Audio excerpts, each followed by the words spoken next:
자, 오늘 주시는 말씀을 이제 받겠습니다. 자, 이제 로마서 6장을 이제 마무리를 하겠는데, 오늘은 13절부터 23절까지 말씀을 우리 한 절씩 교독하고 마지막 절은 같이 읽도록 하겠습니다. 자, 13절입니다.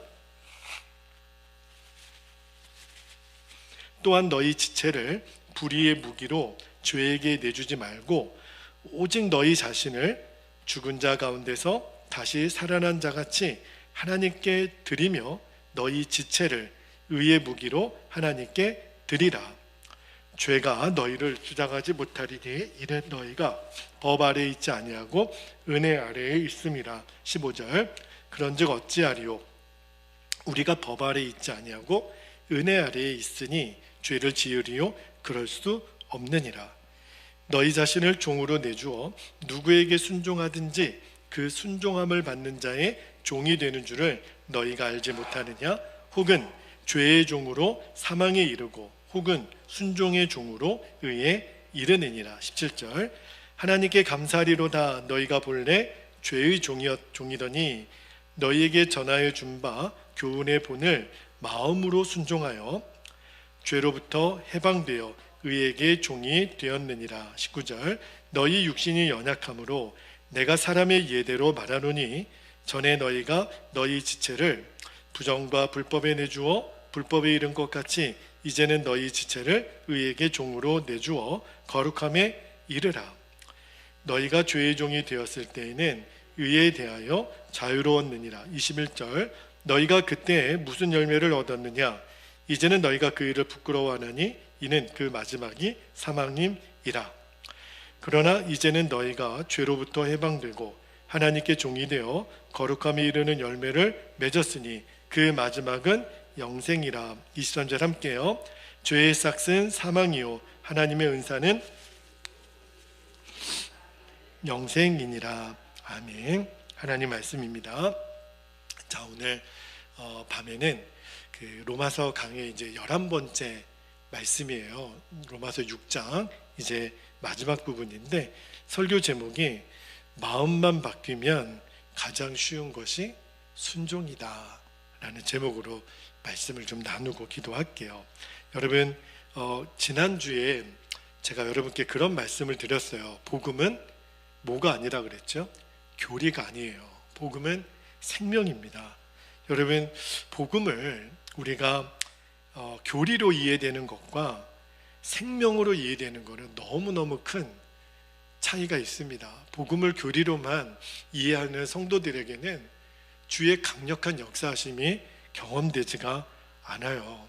그래서 오늘도 지난주에 이어서 복음이 우리들에게 생명이 되려면 도대체 어떻게 해야 되는 건가?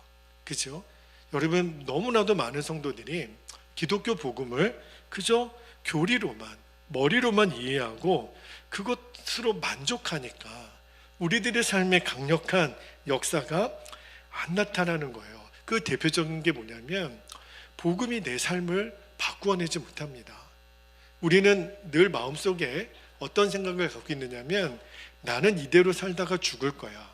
이 말은 나는 내 성질, 내 옛날의 습관, 그게 나라고 계속 생각하는 거예요. 그래서 우리가 막 싸우다가 서로 막 너무 논쟁이 심해져서 부부끼리, 부모 자녀끼리, 형제끼리, 성도들끼리 싸우다가 맨 마지막에 내버려둬. 나 이대로 살다 죽을 거야. 나 원래 그런 놈이야. 여러분, 절대 그렇지 않아요. 예수님께서 우리를 옛날 모습 그대로 살라고 십자가에서 우리를 위해 죽어주신 게 아니에요. 복음은요, 반드시 내 삶을 변화시키게 돼 있습니다. 왜 많은 성도들이 복음을 아는데도 복음이 내 삶을 뒤집어내지 못하나? 여전히 복음을 교리로만, 그냥 예수님이 십자가에서 죽으셨다더라, 그 예수님을 믿으면 구원을 받고 하나님의 자녀가 된다더라, 그렇게 살면 천국에 간다더라. 우리는 복음을 여전히 그 정도로만 알고 있어요. 그랬다더라, 성경이 그렇게 말씀하더라. 근데 여러분, 복음은요 그냥 그랬다더라로 끝나지 않아요. 복음이 정말 내 안에 생명이 되면 나를 뒤집어냅니다. 내 삶을 바꾸어 내요. 옛날에 내가 아닌 거예요. 나는 원래 그래가 아닌 거예요. 그래서 사람들이 내가 나를 보고 놀라고 사람들이 나를 보고 놀라게 돼 있습니다. 복음은요, 내 생각을 완전히 바꾸어내요. 생각이 바뀌고 마음이 바뀐다는 게 뭐예요? 내 삶이 달라지는 거죠. 그래서 저도 이제 성도님들을 바라볼 때 누가 믿음이 진짜 좋은 성도인가, 그렇지 않은가가 이제 너무너무 명확해져요. 이제까지는 많은 목회자들이 교회 출석 잘하고 예배 잘 드리고 헌금 잘하고 순종 잘하면 그냥 우쭈쭈하고 좋은 성도라고 인정을 해드렸어요. 그런데 그렇지가 않습니다. 결국은 나중에 들어가면 빈 껍데기밖에 안 남아있는 거예요. 조금만 시련이 오고 문제가 오면 다 넘어지고 말아요. 조금만 시험에도 그냥 무너져가지고 예수님 떠나가는 그런 성도들이 얼마나 많은지 몰라요. 여러분, 이제는 교리를 절대로 교리로만 받아들여서는 안 됩니다. 그래서 제가 주목하는 것은 여러분의 말이 아니에요. 말로는 내가 다 한다 그러고 내가 다 교회 일을 한다 그러고 아니에요. 제가 주목하고 싶은 것은, 또 하나님이 주목하는 것은 내 삶의 변화입니다. 내 삶에 정말 복음의 능력이 나타나는가? 말은 필요 없어요. 내 삶 속에 나타나는 복음의 강력함. 여러분, 제가 지난주에도 말씀드린 것처럼 복음을 교리로만 받아들이는 극단적인 우리 한국 기독교 이단 중에 구원파라고 하는 이단이 있습니다. 뭐 박옥수, 뭐 거듭남의 비밀, 죄사함의 비밀, 맨날 이렇게 프랜카드 걸어놓고 그들이 얼마나 많은 우리 교회 성도들을 미혹했는지 몰라요. 그들의 핵심을 한마디로 말하면 계속 지적인 동의를 구하는 거예요. 성경이 말하는 진리를 인정해, 고백해, 그러면 너의 것이 될 거야. 겉으로 보면 너무너무 그럴싸해요. 그냥 그것을 입으로 시인하고 고백하고 그러면 죄를 짓든지 안 짓든지 상관없어요. 그냥 그 진리만 내가 믿는다고 고백하면 그러면 장땡인 거예요. 회개 필요 없어요. 왜냐하면 내 미래의 모든 죄까지도 다 용서했으니까. 오히려 십자가의 그 회개를, 내가 회개를 하면은 복음을 오히려 안 믿는다라고 그렇게 정죄합니다. 너무너무 무서운 미혹이죠. 여러분, 복음은 절대로 그렇지 않아요. 복음은요, 내가 옛날에 지었던 죄 나는 오늘도 또 질 거야. 아니요, 절대 그렇지 않아요. 여러분, 이제는 내 마음속에 단단히 이제 결단을 하셔야 됩니다. 어제 내가 그냥 똑같은 거고 이렇게 사는 거지 아니에요. 원래 내가 그랬다 하더라도 이제 그 나는 죽었거든요. 복음은 완전히 내 삶의 변화를 가지고 옵니다. 죄를 짓든지 안 짓든지 상관없다. 굉장히 무서운 미혹이에요. 굉장히 무서운 이단입니다. 자꾸 복음을 머리로만 받아들이니까, 지적으로 동의하는 것으로 끝나니까. 그러니까 나는 의인이야, 복음을 믿어, 십자가의 복음을 믿어, 죄를 지어도 나는 괜찮아, 나는 의인이니까. 여러분, 이렇게 사니까 내 삶에 죄를 이겨지는 역사가 안 나타나는 거예요. 내 미래에 지을 죄를 이미 용서받았다고 하니까 또 죄를 져도 괜찮지. 여러분, 십자가 복음은 그런 거 없습니다. 복음은 죄를 져도 좋다라고 말씀한 적이 없어요. 복음은 이제부터 죄를 이기는 거예요. 자, 오늘 말씀에 13절 말씀을 한번 볼까요?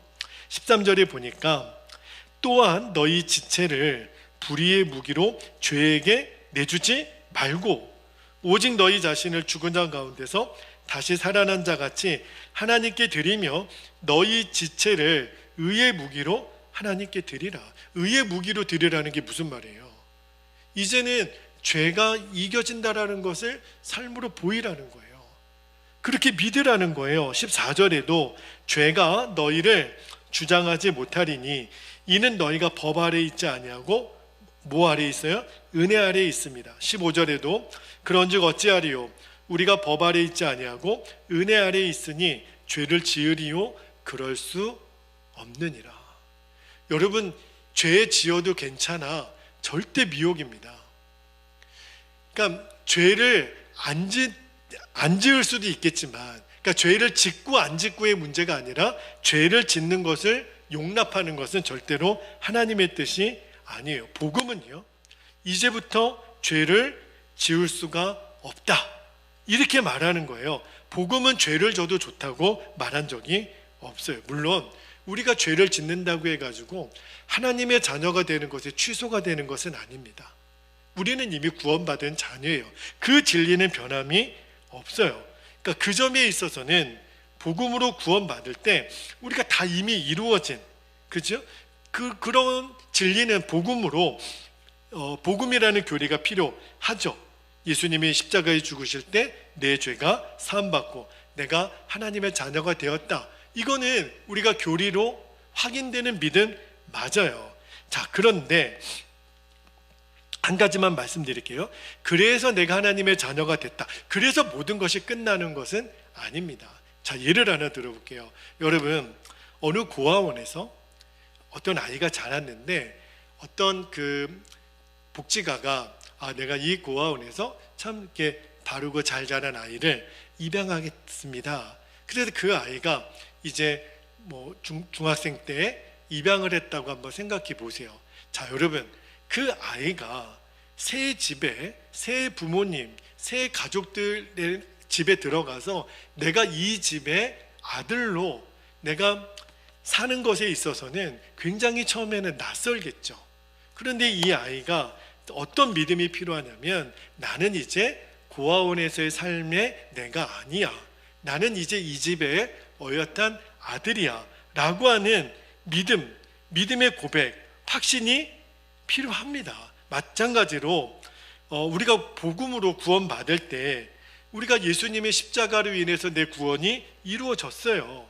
그거에는 복음의 교리가 필요합니다. 그런데 이제 여러분, 어떤 아이가 새 집에 입양되었다고 모든 게 끝날 문제는 아니에요. 호적만 올렸다고 끝난 게 아니죠. 이제는 내가 이 집의 자녀답게, 내가 새로운 관계 속에서 이 집의 자녀답게 이제 살아가는 새 삶이 필요한 거예요. 고아원에서의 삶을 그대로 살 수는 없는 거예요.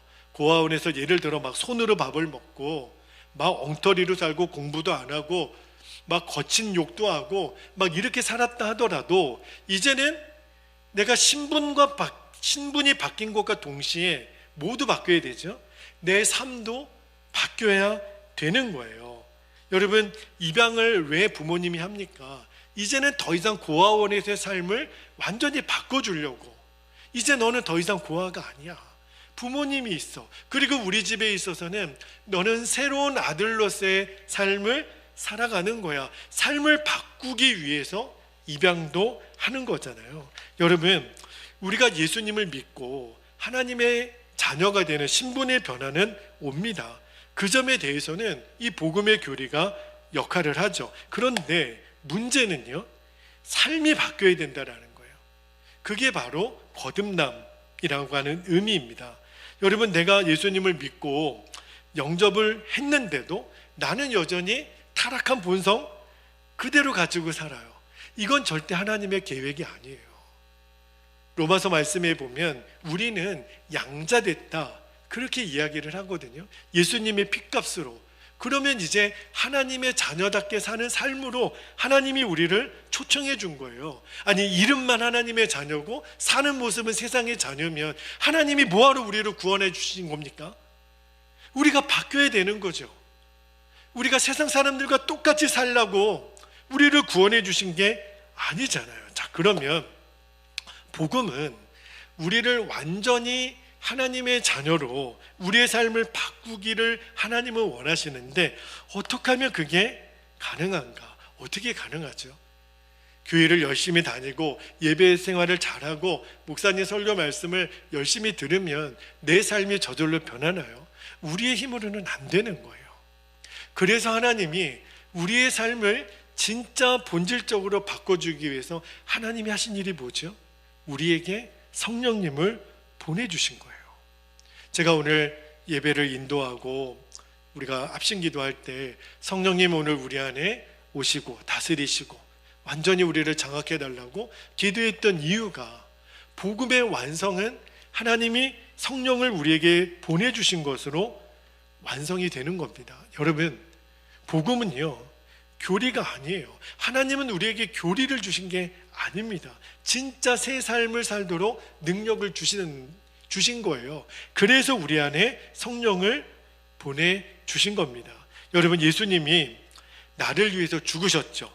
그거를 믿기만 하면 우리는 구원을 얻고 하나님의 자녀가 돼요. 굉장히 중요한 복음의 핵심입니다. 이 속죄함의 교리를 한국교회가 그동안 열심히 가르쳤죠. 오케이, 좋아요. 굉장히 중요한 복음의 진리입니다. 그러나 거기서 끝나지가 않아요. 한 가지 더 중요한 진리를 알아야 되는데, 잘 보세요.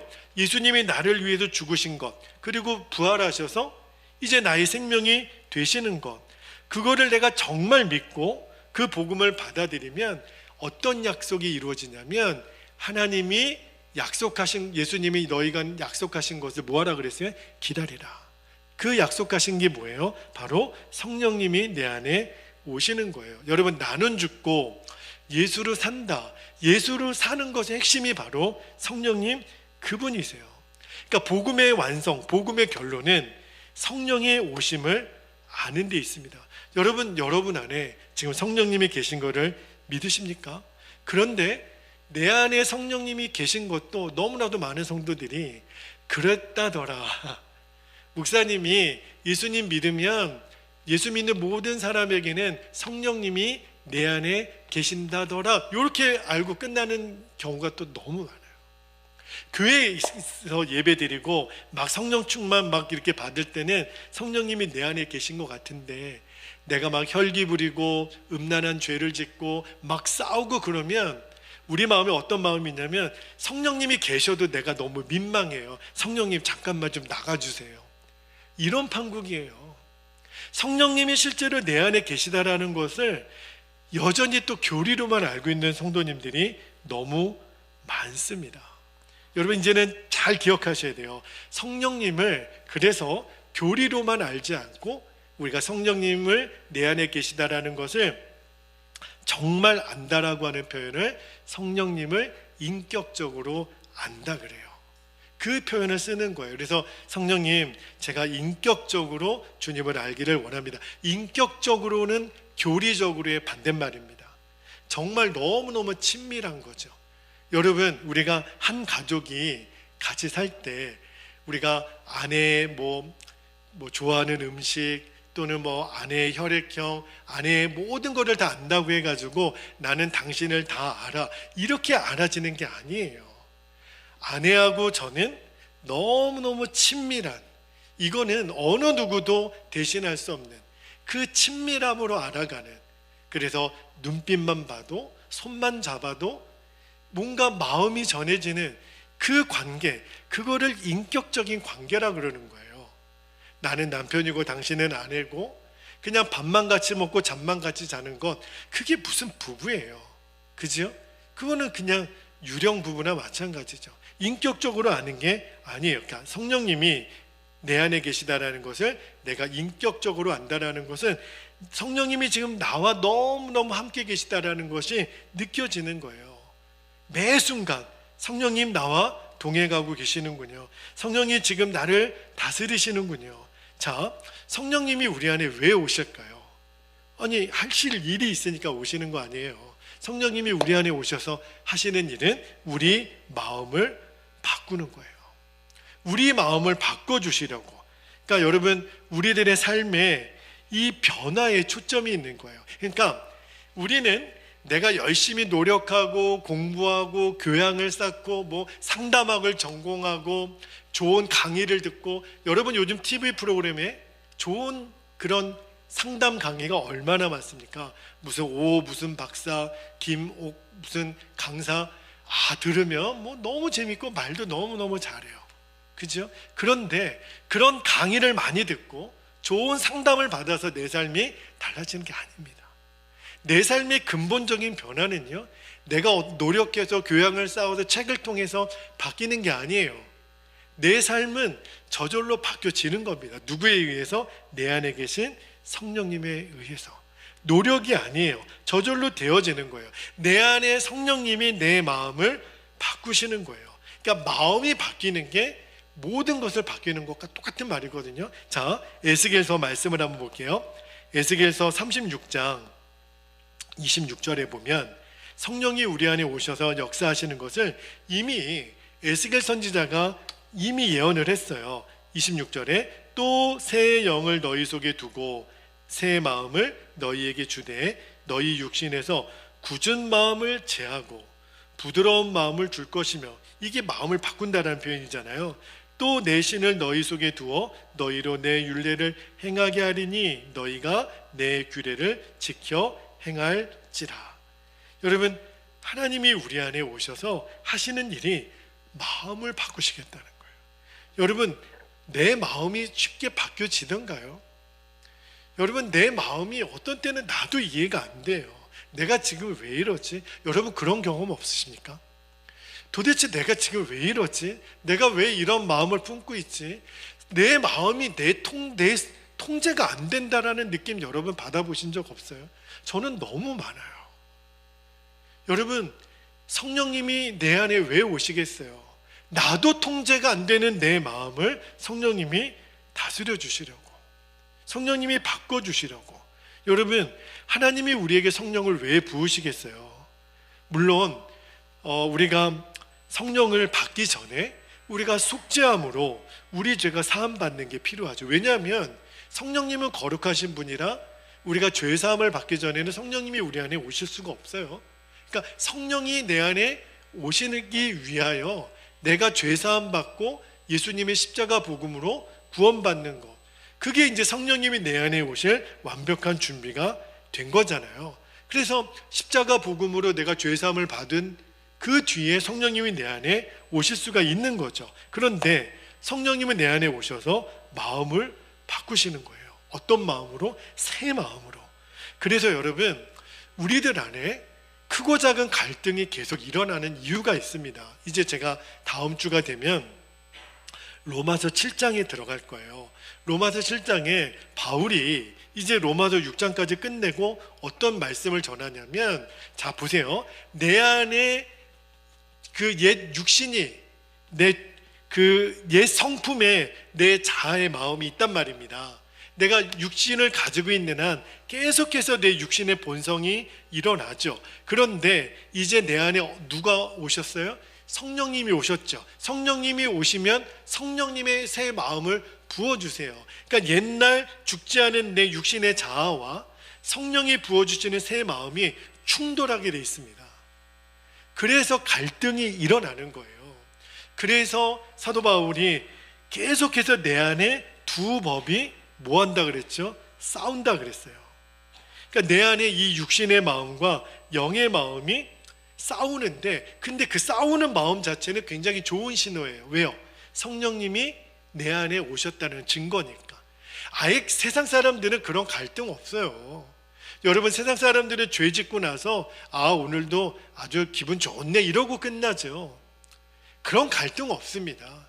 예배 안 드리면 불안하고, 주일인데 교회 안 오면 불안하고, 이런 마음 없습니다.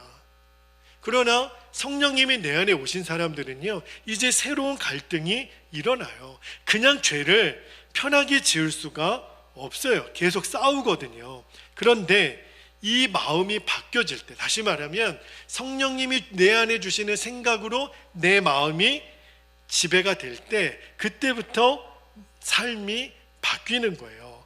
여러분, 마음 하나 바뀌잖아요. 내가 이제 성령님이 주시는 생각을 딱 붙잡으면 이제는 말씀대로 사는 것이 어려워요, 힘들어요, 이런 말이 없어져요. 주님이 말씀하시면 오케이, 아멘입니다. 이렇게 가는 거예요. 내 마음이 이제는 바뀌었으니까. 여러분, 하나님은요, 모든 주권을 갖고 계신 분이시잖아요. 그런데 그 전능하신 하나님이 딱 하나, 인간에게 손을 대지 않는 영역을 하나 정하셨어요. 그게 뭐냐면 마음이에요. 우리 마음만큼은 하나님이 마음대로 가져갈 수 없어요. 우리가 마음을 열어 하나님께 드리지 않으면 하나님이 우리 마음을 마음대로 하지 않기로 결정하셨거든요. 그런데 내 마음이 이제 성령이 주시는 그 마음에 딱 붙들리면, 그게 결론이 되고 나면 말씀대로 사는 게 더 이상 어렵지 않습니다. 이제 못해요, 어려워요, 힘들어요 이 말이 없어져요. 자, 오늘 말씀에 17절 한번 보세요. 17절에 보면 하나님께 감사하리로다 너희가 본래 죄의 종이더니 너희에게 전하여 준 바 교훈의 본을 무엇으로 순종해요? 마음으로 순종하라 그랬잖아요. 마음이 변화됐으니까 순종이 되어지는 거예요. 여러분, 우리가 예수님을 믿고 복음이 우리 안에 역사하는 마지막 결론이 뭘까요? 마음이 바뀌는 거예요. 어떻게 해요? 내 마음으로부터 하나님 말씀대로 살고자 하는 게 소원이 돼요. 나는 말씀대로 살 거야. 하나님이 기뻐하는 대로 살 거야. 이제는 둘 사이에 갈등이 없어요. 왜냐하면 내가 육신의 소욕은 끊임없이 나를 죄 짓는 대로 이끌어 가려고 하지만 내 마음이 결정이 됐거든요. 나는 이제 성령님께 붙잡혔어. 나는 성령이 주시는 생각에 붙들렸어. 하나님 말씀대로 나는 살 거야. 이게 기쁨이 돼요. 여러분, 여기에 진짜 복음의 능력이 나타나는 거예요. 저는 우리 베델교회 성도들 안에 이제 진짜 십자가의 복음의 완성은 성령님이 내 안에 오셔서 나를 완전히 통제하시는 것. 이제는 더 이상 내가 어떤 것에도 호불호가 없어요. 그 무엇도 나를 지배할 수가 없어요. 인맥, 학연, 지연, 혈연, 어떤 것도, 어떤 정치적인 색깔, 이런 것도 나를 지배할 수가 없어요. 오직 나를 지배하고 다스리시는 것은 성령님 그분밖에 없어요. 이게 딱 결정이 되면 그 어떤 것도 나를 흔들지 못하게 돼 있어요. 내 마음이 이제 정해졌으니까. 그 마음이 확실히 정해진 사람을 시편의 다윗이 뭐라고 고백하냐면 시편 84편 5절에서 7절까지 말씀을 한번 볼게요. 여기 말씀해 보면 주께 힘을 얻고, 자, 밑줄 합니다. 그 마음에 시온의 대로가 있는 자는 복이 있나이다. 6절에 그들이 눈물 골짜기를 지나갈 때 그곳에 많은 샘이 있을 것이며 이른 비가 복을 채워 주나이다. 7절에 그들은 힘을 얻고 더 얻어 나아가 시온에서 하나님 앞에 각기 나타나리이다. 여러분, 여기 5절에 보면 그 마음에 무슨 대로가 있어요? 시온의 대로, 강남대로 아닙니다. 시온의 대로라 그랬어요. 시온의 대로가 뭘까요? 우리가 하나님의 나라, 천국 가는 길이 있다라는 거예요. 여러분, 지금 여러분의 마음에 천국 가는 길이 있는 사람, 지금 하나님의 나라에 가는 길이 있는 사람, 그 시온의 대로가 있는 사람은 복이 있는 사람입니다. 할렐루야. 여러분, 많은 성도님들이 여기에 아무런 감각이 없어요. 그냥 되는 대로 사는 것이 아니에요. 우리는 길이 정해져 있어요. 우리는 지금 시온의 대로를 걷고 있는 거예요. 하나님의 나라를 향해 걸어가고 있는 거예요. 여러분, 예수님이 그런데 이 시온의 대로를 어떻게 묘사를 하셨냐면 이 부분 때문에 많은 성도들이 지금 방황하고 있습니다. 예수님이 마태복음 7장 13, 14절을 한번 볼게요. 이 시온의 대로를 예수님이 이렇게 말씀하셨어요. 13절에 좁은 문으로 들어가라. 시온의 대로의 또 다른 이름이 좁은 문이에요. 멸망으로 인도하는 문은 크고 그 길이 넓어 그리로 들어가는 자가 많고 생명으로 인도하는 문, 시온의 대로입니다. 좁고 길이 협착하여 찾는 이가 적음이라.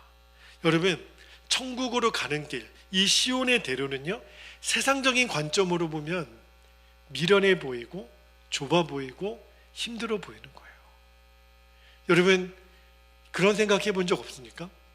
친구들이 막 여행 간다 그래요. 어디? 이번에 뭐 유럽 여행 간다 그러고 얼마나 가는데? 뭐 2주 갔다 오고 뭐 한 달 갔다 오고. 부럽죠? 돈 많은가 봐. 근데 우리는 그렇게 못 가요. 왜 그렇죠? 예배 드려야 되잖아요. 우리 마음에 주일은 내가 내 본교회에서 정말 목숨을 다해 지켜야지. 너무 귀한 마음이에요. 그래서 우리는 정말 뭐 어디 먼 데도 못 가요. 그냥 죽어도 내가 오늘 예배 자리에서 죽겠다라고 하는 결론이 여러분 다 서 있죠. 우리는요, 어쩜 세상 사람들 기준으로 보면 야, 왜 이렇게 융통성 없게 사냐, 1년 52주 예배 가운데 좀 몇 번 빠져도 되는 거 아니야? 세상 사람들은 그렇게 얘기를 해요. 오늘 나랑 놀러 가자, 여행도 가자. 안 돼, 나 못 가. 나 예배가 있어. 나는 기도하다가 예수님 맞을 거야.